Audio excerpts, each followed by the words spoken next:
Entendo. Eles pegam alguém e vão triturar essa pessoa. Não é para desencorajar ela de falar, porque ele tem coragem de falar. É para desencorajar pessoas mais frágeis, para nunca nem poderem pensar nisso. Exato. Tem uma coisa interessante que acontece nos casamentos, e isso é uma das formas de destruir famílias. É do homem e a mulher competir para ver quem ganha mais, para ver quem arruma uma mulher que não cuida nem dos filhos dela, para fingir que olha os seus. E aí os filhos dessa senhora são largados, ela chama babá lá, mas é uma vigia para o seu filho não morrer enquanto você está fora de casa. O resto não está acontecendo. Perfeito. E aí as famílias estão destruídas. Se Exato. você estudar sobre delinquência tem a ver com a falta de tempo que o pai e a mãe têm com o seu filho. Tempo de atenção e de qualidade. Só ir para a FEBEM, me aponta um cara que está na FEBEM ali que tem pai e mãe dentro de casa. Não tem. Não tem. Levei meus filhos em agosto, no dia dos pais e no dia das mães. Levei no dia das mães uma fila quase que de quilômetro, com as bolsinhas, com as comidas, tudo transparente. Aí eles, tá bom, papai, a gente já viu. Não, nós vamos entrevistar as mães, o que é isso? Vamos descer do carro. Não quero. Eu falei, nós vamos falar com os policiais também. Eu quero que vocês entendam que aqui é o lugar de quem é delinquente, de quem não respeita a família, de quem não entende de cultura. Aí fui descer do carro. Não, papai, moço, relaxa. Vocês vão voltar aqui no dia dos pais ainda. Fui lá nos policiais e eles, não, pelo amor de Deus, fala. E aí, como é que é? No dia dos pais vem? Vem ninguém. É isso aí. E aí, depois que eu estudei isso, inclusive no intervalo aqui das entrevistas, eu estava almoçando na mesa com os meus filhos. Eles estavam aqui mais cedo, com a minha esposa, e eu faço questão de sentar à mesa. Tá vendo? Você é rico. Negativo. Quando eu tomei essa decisão, Thales, eu tinha acabado de sair do Grupo Oi, Brasil Telecom, fui para a empresa do meu sogro. Lá tinha cozinheira, era mó divertido almoçar com o meu sogro, só que eu cheguei na Carol e falei assim, ó, foi um momento difícil. Nós vamos ter que deslocar 6 quilômetros, e a gente vai bancar a comida e vamos pagar uma pessoa para fazer essa comida em casa. Você está doido? Tem gente aqui, a comida já está aqui, com meu pai e com a minha mãe. Eu falei, eu não quero vô e vó criando menino, eu quero ter um momento de qualidade com eles em casa. Aí a gente foi. Imagina você largar tudo que está perfeito, para ir criar um negócio que você vai voltar, pôr 12 quilômetros a mais no seu trajeto, parar para ir para sua casa, e os filhos dando trabalho, e eu arrependia todo dia. Falava, tem que pagar uma pessoa, tem que gastar tempo deslocando, tem que ficar aqui. E esses meninos reclamando. Aí eu ficava, eu falava, é por isso que tinha que vir. Porque se eu não peitar esses meninos desde pequeno, eu não sei o que eles vão virar na vida. Pois é. Então, está aqui o Thales Gomes, e agora eu vou abrir um momento de perguntas para vocês. Enquanto o microfone corre ali, Thales, você faz uma pergunta para mim. Pode perguntar o que quiser, e os microfones vão rodar aqui, ó. Você faz pergunta, vai. Tá bom. Começa com como. Com como? Aí fodeu, eu tava com outra pergunta. Calma, tô contigo. Como foi o processo de decisão para poder saltar aquele laudo do Boulos ali na noite da eleição? Cara, confiança numa pessoa que confiou na outra, que confiou na outra. Esse foi um dos dias que eu fiquei puto também, que a eleição tava na nossa mão, mano. Não, ela não estava ganha, eu tinha pesquisa, ela não estava ganha. Não tava? Não, é porque toda vez que dá errado, todo mundo sai rastreando e achando que o defeito é esse foi o murro, foi laudo, foi isso. A pesquisa estava em linha com o que estava acontecendo. Eu fazia as trackings todo dia e talvez pode ter acontecido um fenômeno. Alguns indecisos deixaram de votar, não os que já tinham marcado. Eu não achei uma única pessoa que decidiu votar em mim. Eu pesquisei, rodei pesquisa, tá? Com disparo telefônico. Ninguém deixou de votar por causa de nada. Por causa do laudo? Zero, nem laudo, nem soco, nem nada. Zero. Rodei pesquisa com 30 mil ligações. Pode ter tido um impacto de o indeciso na hora falar, eu não vou nesse não. É, o problema é indeciso, pô. Então. Que era onde estava a eleição, né? Mas Tava pode indeciso. ser. Agora, falar que perdeu por causa disso, a gente não tinha 500 candidatos a vereador igual o Ricardo. A gente não tinha 67 milhões. E o 8 milhões que ele levantou foi quase na última hora de doação. A campanha foi heróica. Não. Isso é indiscutível. Agora... Mas foi isso? Foi confiar no um, não, confiar no outro? três nós de confiança. Eu falei, você checou? Pode deixar que está checado. Aí perguntou para o outro, checou? Checou. Aí não checou. Tem 3 nós, assim. Foda, hein, mano? Aí, amigo, tudo coopera para o bem daqueles que amam a Deus, são chamados segundo o seu propósito. O que eu avaliei depois? O fato de não ter conseguido virar prefeito tem meio que uma uma superstição na Prefeitura de São Paulo. O cara que passa na Prefeitura dificilmente vira presidente da República. É. E eu fiz um compromisso. Ganhando eu não saio. Eu vou ficar aqui, dependendo, eu vou ficar até 8 anos para mudar tudo. Só que eu tenho um chamado para outro cargo. Talvez isso poderia me impedir, mas o que a gente fez conquistando o Brasil, né? Até agora, onde eu vou, eu estou lá na primeira classe voltando dos Estados Unidos, os caras na primeira classe, os caras lá atrás, Marçal tirar foto, na primeira classe os caras querem todo jeito, o que você fez? Então assim, foi uma grande merda. Mas assim, eu não consegui sofrer nem um segundo, do fundo do meu coração. Para mim era uma missão. Vocês sofreram. Sabe o que é o interessante? Isso é legítimo, o sofrimento. O tempo que você passa no sofrimento, aí já vira um problema que não faz sentido. Justo. Você imagina eu, que parei uns 10 meses da vida para mexer com aquilo. Eu fiquei sabendo que jeito. Acabaram de postar, quem estava assistindo um podcast, 1 milhão de pessoas. Você checou, né? Ficou. Pá, aí já derruba a conta. Derrubou a conta. Naquele dia, eu já fui pegar um tênis e corri 84 quilômetros na cidade de São Paulo. Então, eu não acompanhei o desdobramento disso. Aí, eu fiquei sabendo que derrubou e definitivo a conta. Eu criei outra. Ao criar outra, eles derrubaram essa conta. Aí eu falei, cara, continua a caminhada. Vamos embora. Eles derrubaram, era 50 quilômetros que eu já estava.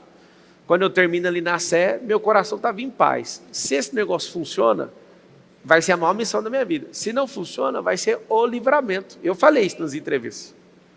Então, assim, eu não consigo gastar nem 5 segundos com um problema, porque não tem o que fazer. É assim, são as cagadas da vida. Acontece.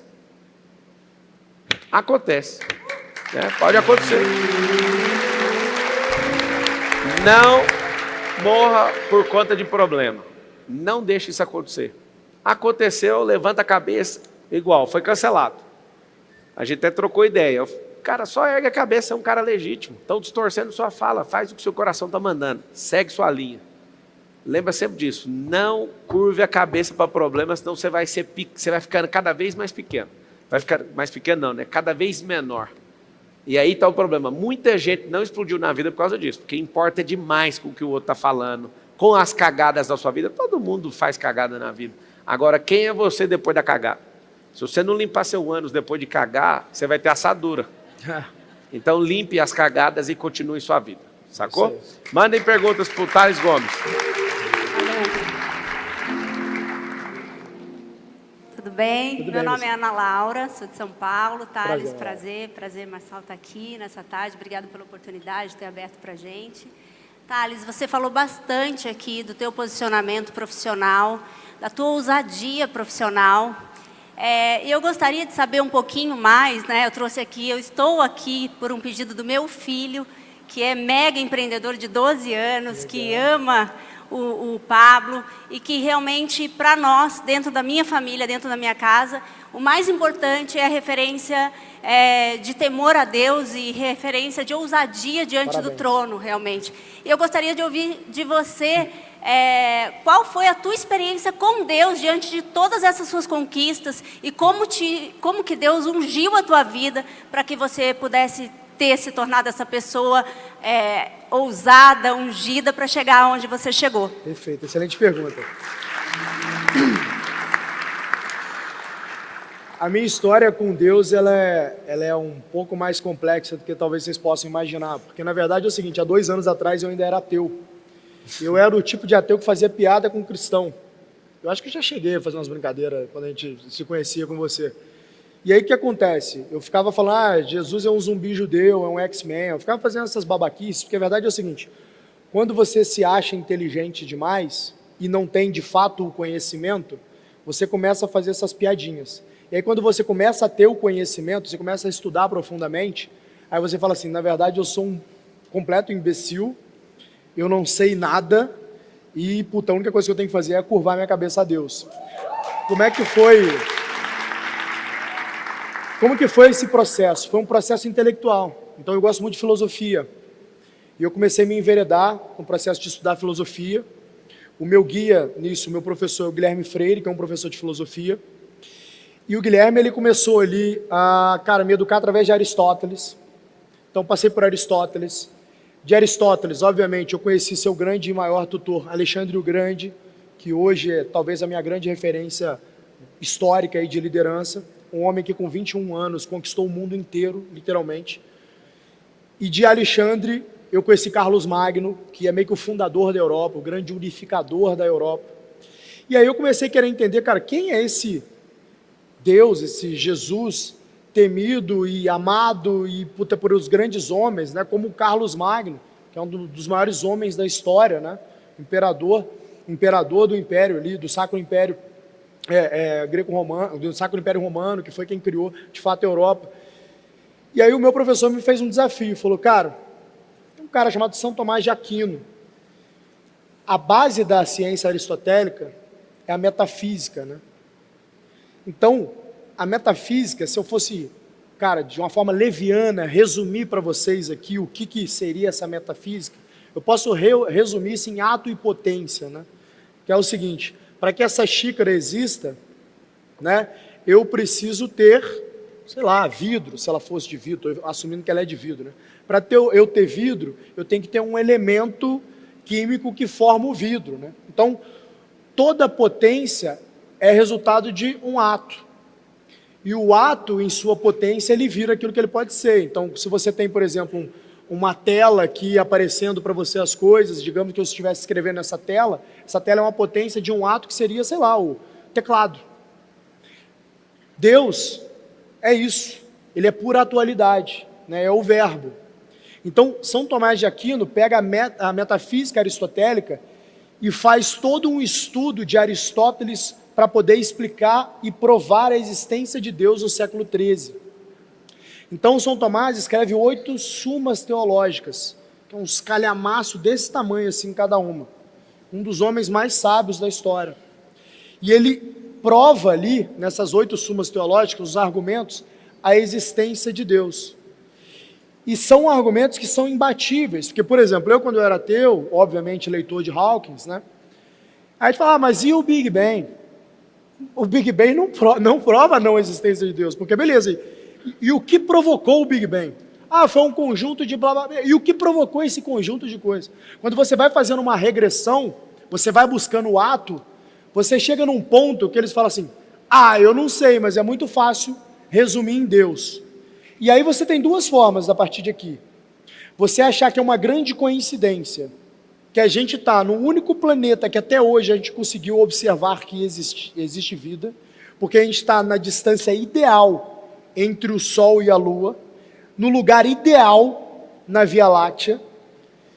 Acreditar que isso é coincidência, acreditar que uma planta, o processo de fotossíntese de uma planta e como que isso se conecta com todo o ecossistema na Terra, isso é uma coincidência. Você precisa ser mais crente para ser ateu do que, de fato, para ser crente, porque é muito mais fácil você pegar o argumento de São Tomás e dizer, cara, Deus é uma energia organizadora, que ela organiza todas as coisas e cria todas as coisas. E isso para mim era palatável. Eu falei, isso é palatável. Eu acredito que não pode ser coincidência que as coisas funcionam como elas funcionam.